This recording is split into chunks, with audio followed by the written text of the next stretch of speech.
안녕하세요. 돈세는공부가 돈버는TV 이천희망TV 이천희입니다.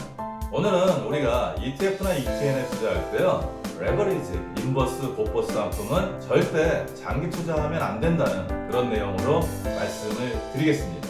먼저 4월달에 개인들이 순매수한 종목부터 살펴보겠습니다. 지난달에 유가 투자가 뜨거웠죠. 그래서 코덱스 WTI 원유 선물이 개인들이 가장 많이 매수한 종목입니다.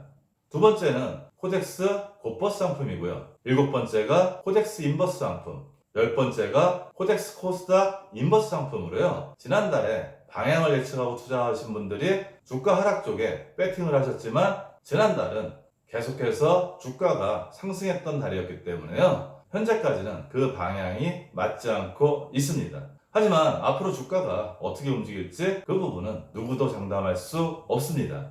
제가 지난달에 지인들을 대상으로요, ETF 강의를 했습니다. ETF 투자를 하고 싶은데 그 내용에 대해서 모르시는 분들이 계셨고요. 그래서 간단한 개념 정리를 해드렸습니다. 따라서 오늘 레버리지나 인버스나 곧버스 상품을 얘기하기 때문에요, ETF에 투자 안 하시고 이 내용을 보시는 분들을 위해서 간단하게 제가 설명을 드리겠습니다. 일단 코스피 200 지수를 추정을 하고요. 저는 정방향이나 역방향의 표현을 합니다. 코덱스 200은 정방향으로 일배로 움직이는데요. 코스피 200 지수가 올라가면 올라간 만큼 수익이 나고요. 떨어지면 떨어진 만큼 손실이 나는 그런 상품입니다. 레버리지 상품은요, 주가가 올라갈 때 2배로 수익이 나고요. 주가가 떨어질 때 2배로 손실이 나는 그런 상품입니다. 인버스는 역방향 일배인데요. 주가가 떨어질 때 떨어진 만큼 올라가고요. 주가가 올라갈 때 올라간 만큼 손실이 나게 됩니다. 곧버스 상품은요, 주가가 떨어질 때 2배로 수익이 나고요. 주가가 올라갈 때 2배로 손해가 나는 상품입니다. 다들 아시겠지만 코덱스는 삼성자산운용에서 운영하는 ETF 상품의 명칭입니다. 레버리지나 인버스나 곧버스 상품이나 변동률 갖고 수익이 발생하게 되는데요. 그러면 정말 극단적으로 수익률이 변동할 때 어떤 결과가 나오는지 예를 한번 들어보겠습니다. 일단 1000만원을 투자했고요. 하루에 50%씩 변동한다고 가정을 했습니다. 왼편은 첫날은 50%가 떨어지고 다음날은 다시 50%가 반등을 하고 그 다음날은 50%가 떨어지는, 그렇게 6번을 했는데요. 그 결과를 보면 원금 1000만원이 421만 8750원으로 줄어들게 됩니다. 오른편은 먼저 떨어지지 말고 먼저 올라가고 떨어지면 어떤 결과가 나오는지 그 결과치를 한번 살펴봤는데 결과는 동일합니다. 즉 1000만원이 421만 8750원으로 줄어 있습니다.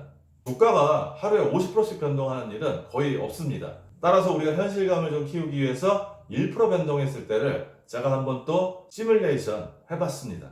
왼편은 마이너스 1% 떨어졌다가 다음날은 1% 올라가고 또 1% 떨어지고 마찬가지로 6번 반복하는 결과고요. 그 결과 1000만원이 999만 7천원으로 0.03%의 손실을 보게 됩니다. 오른편 결과는 아까 50%가 먼저 올라갔다 떨어졌다 할 때와 같은 결과를 보여줍니다.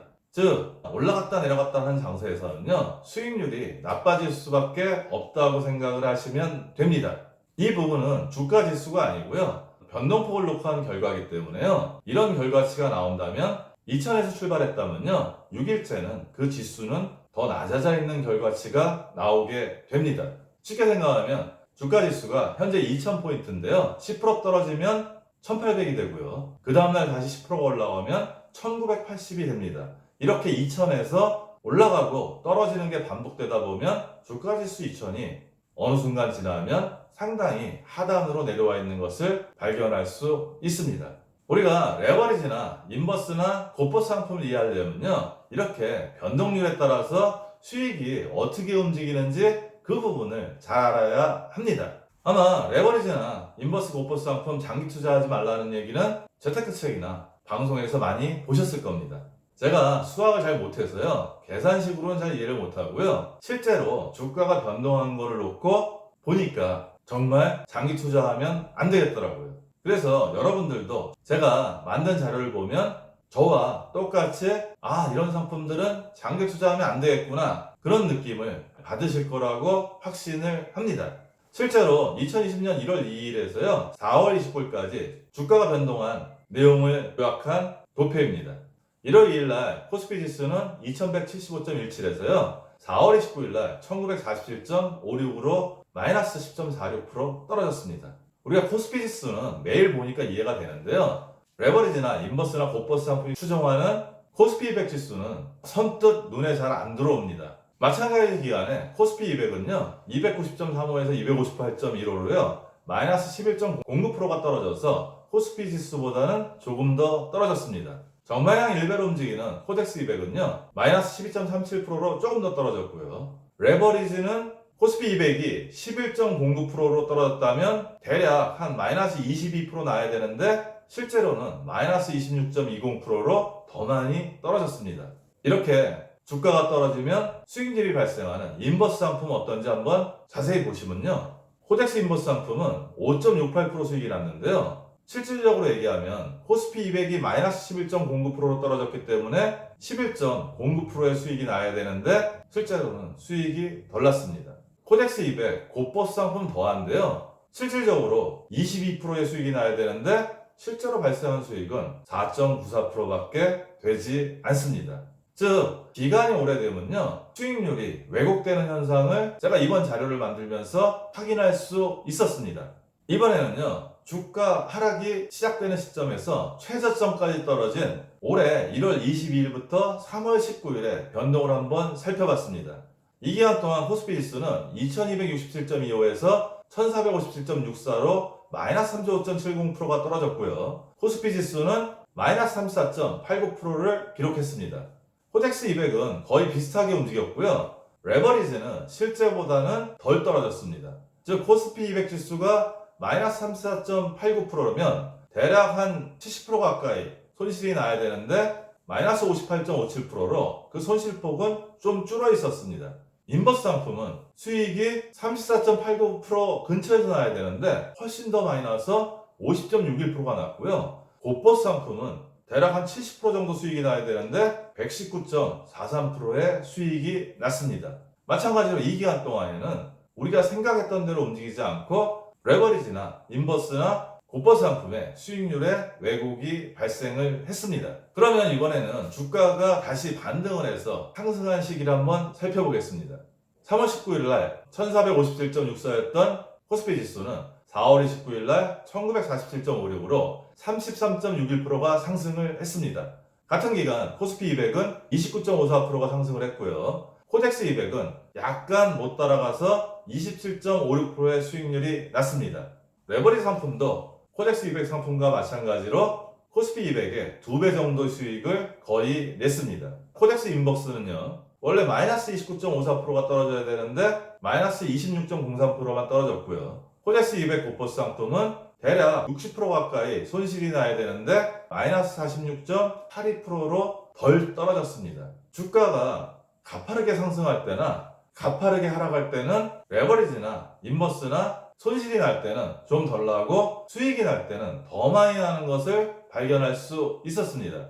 따라서 좀 전에 말씀드린 주가가 하락을 했을 때하고 주가가 상승을 했을 때는 방향성 투자를 하기 좋은 기간입니다. 이때는 레버리지나 인버스나 곧버스 상품을 투자를 하면 기대 이상의 수익을 얻을 수 있다는 이야기입니다. 하지만 마지막 자료를 보시면 아시겠지만요. 2017년 4월 28일부터 2020년 4월 29일까지 3년간의 움직임을 보면 이제 결과가 완전히 달라집니다. 이 기간 동안 코스피 지수는 2205.44에서 1947.56%로 마이너스 11.69%가 떨어졌습니다. 코스피 200도 마이너스 10.11%가 떨어졌고요. 코덱스 200은 거의 코스피 200 지수를 따라갔습니다. 레버리지 상품은요 원래 한 20% 정도 마이너스가 나야 되는데 3년 동안 투자하면서 마이너스 24.95%로 4% 이상이 더 손실이 났습니다. 황당한 거는 인버스 상품입니다. 코덱스 인버스 상품은요 이 기간 동안 10% 정도의 수익이 나야 되는데요 0.65%밖에 수익이 나지 않았고요. 코덱스 곧버스 상품은 20% 정도 수익이 나야 되는데 14.38%의 수익이 났습니다. 시간이 길어질수록 원래 추정하는 코스피 200 지수보다 손실은 더 커지고요. 수익은 더 줄어드는 것을 발견할 수 있습니다. 다시 한번 정리를 하면요. 상하 변동이 심할수록 쭉 올라가고 내려갔다 올라갔다 내려갔다 하면 수익률에서 왜곡 현상이 발생을 합니다. 두 번째는요, 아까도 보시다시피 상승장이나 하락장이 뚜렷할 때 단기로 방향성 투자를 하면 기대 이상의 성과를 올릴 수 있습니다. 저는 보통 고버스 상품이나 레버리지 상품은요, 내가 주로 하는 투자에 해지용으로 활용하시면 좋겠다는 생각을 합니다. 즉 내가 원하는 방향으로 10을 투자했다면 거꾸로 방향에 1 내지 2 정도의 해지를 하고요. 그것도 장기로 끌고 가는 건 아니고 적절한 시점에 수익을 실현하면서 계속 사고 팔고를 합니다. 아까 자료에서 보셨겠지만 단기로 가면 손실은 더 커지고 수익은 더 작아지는 것을 발견할 수 있었습니다. 결론적으로 레버리지, 인버스, 고버스 상품은 장기 투자 상품으로 부적절하다는 것, 그 내용을 기억하시기 바랍니다. 오늘 내용도 도움이 되었으면 좋겠고요. 오늘도 행복한 돈 관리 되세요.